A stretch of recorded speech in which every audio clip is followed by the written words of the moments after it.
وشر الأمور محدثاتها وكل محدثة بدعة وكل بدعة ضلالة وكل ضلالة في النار.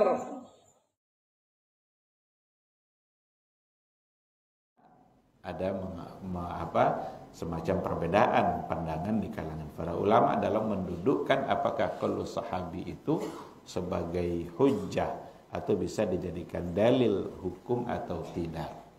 Perbedaan mereka sebenarnya bukan pada apakah pendapat para sahabat itu penting untuk dijadikan dalil, bukan pada itu. Tetapi ada pada apakah ia bisa menjadi hujjah dalam artian kalau sudah ada pendapat atau qaul mereka, kita tidak boleh lagi pindah kepada qaul yang lain. Ini yang sebenarnya mereka perselisihkan. Adapun perkara bahwa kita harus merujuk kepada pendapat para sahabat, itu semua sepakat. Karena mereka lah yang hidup di zaman risalah. Mereka yang hidup di zaman di mana ayat Al-Quran diturunkan. Mereka yang paling mengerti ayat ini untuk siapa, bicara tentang apa, kenapa diturunkan. Mereka hadir pada masa itu. Oleh karena itu, qaulus sahabi sangat penting untuk dijadikan rujukan. Namun yang mereka perselisihkan, apakah sebagai hujjah yang dalam artian kalau sudah ada itu kita tidak bisa pindah kepada yang lain. Baik, jadi perkataan mereka itulah yang dikarenakan oleh mereka adalah orang yang berguru langsung kepada Rasulullah SAW, maka diyakini oleh para ulama apa yang dikatakan oleh para sahabat jika tidak ada sahabat lain yang menyelisihinya. Masih ada lagi penekanannya. Ketika ada sesuatu yang dikatakan oleh para sahabat atau ada di antara mereka yang beristihad, lalu tidak ada orang lain yang menyelisihinya, sahabat yang lain maksudnya, yang menyelisihinya, maka itulah yang bisa dijadikan sebagai hujjah. Maka perkataannya boleh untuk menetapkan sebuah hukum. Berarti apa ada nanti perkataan mereka lalu diselisihi oleh sahabat yang lain? Ada, dan banyak contohnya kan.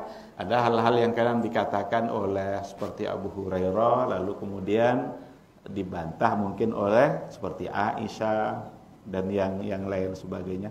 Kalau seandainya ada yang yukhalifuhu, kalau seandainya ada yang menyelisihinya, berarti itu jelas nanti tidak bisa langsung dijadikan sebagai sumber, disebabkan oleh ada sahabat lain yang memang juga tidak menyetujuinya.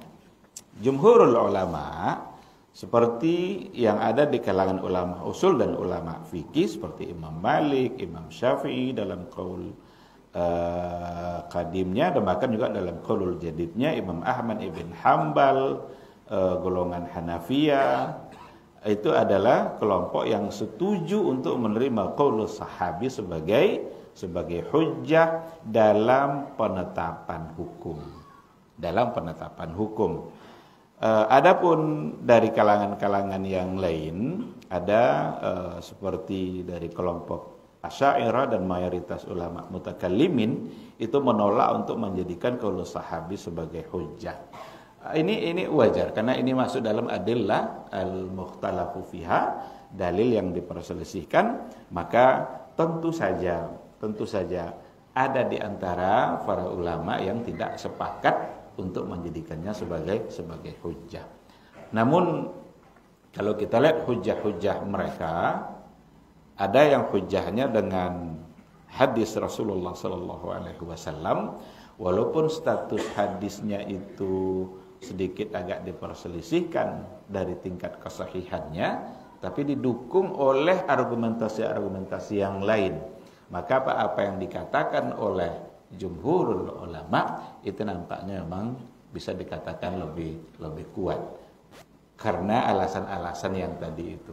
Sahabat adalah mereka yang paling mengerti dengan isi Al-Quran, karena kepada mereka ayat itu diturunkan, yang paling mengerti dengan apa yang diperintahkan oleh Rasulullah Sallallahu Alaihi Wasallam, karena mereka yang diperintahkan.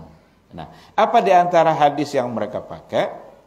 Di antaranya adalah sebuah hadis yang diriwayatkan oleh Abu Daud yang berbunyi, ashabi kan nujum bi ayyihim iktadaitum ihtadaitum. Artinya sahabatku itu bagaikan bintang-bintang, siapapun di antara mereka yang kalian ikuti maka kalian akan mendapatkan petunjuk. Ini yang tadi dikatakan sebagai sebuah hadis yang diperselisihkan oleh para ulama, tetapi diperkuat nanti oleh yang lain. Karena ada juga hadis yang Rasulullah Sallallahu Alaihi Wasallam langsung memerintahkan untuk mengikuti di antara sahabat-sahabat mereka, khususnya adalah Khulafa ar-Rasyidin. Apa di antara hadisnya? Di antaranya adalah sebuah hadis yang datang dari Hudzaifah, di mana Nabi berkata, iqtadu billadzina min ba'di Abi Bakar wa Umar. Ikutilah orang-orang yang sesudah saya, Abu Bakar dan Umar. Berarti dengan perintah langsung dari Nabi. Bahkan kalau untuk Khulafa ar-Rasyidin, itu ada sunnah Khulafa ar-Rasyidin yang diperintahkan oleh Nabi untuk diikuti. Kalau yang di sini yang disebut adalah Abu Bakar dan Umar, itu menunjukkan ketinggian derajat dua sahabat ini. Hadis ini menunjukkan ketinggian dan kemuliaan dua orang sahabat ini, Abu Bakar dan Umar. Kalau untuk Khulafa ar-Rasyidin ada alaikum bisunnati wa sunnatil khulafa'ir rasyidina al-mahdiyina min ba'di. Addu 'alaiha bin nawajis. Ikutilah sunnahku dan sunnah Khulafa ar-Rasyidin sesudahku. Ar-Rasyidin al-mahdiyin. Ini sifat yang disematkan oleh Rasul langsung untuk mereka. Rasyidin Mahdiyin. Sudahlah Rasyid, Mahdi. Rasyid itu cerdas, Mahdi berada pada petunjuk. Oleh karena itu, Khulafa Rasyidin, bahkan kalau kita bicara ijma, kalau seandainya Khulafa Rasyidin sudah sepakat umpamanya, boleh enggak kita pindah kepada pendapat yang lain? Jadi punya kekuatan tersendiri. Nah, inilah beberapa riwayat yang dijadikan alasan oleh mereka yang cenderung untuk menempatkan qaulus sahabi itu sebagai hujjah, sebagai dalil di dalam penetapan sebuah hukum. Dan itu yang lebih kuat. Karena kalau dengan tidak menempatkannya sebagai hujjah, tidak menjadikannya sebagai sumber hukum, nanti akan banyak hal-hal yang ternyata hukum itu ditetapkan berdasarkan qaul sahabi.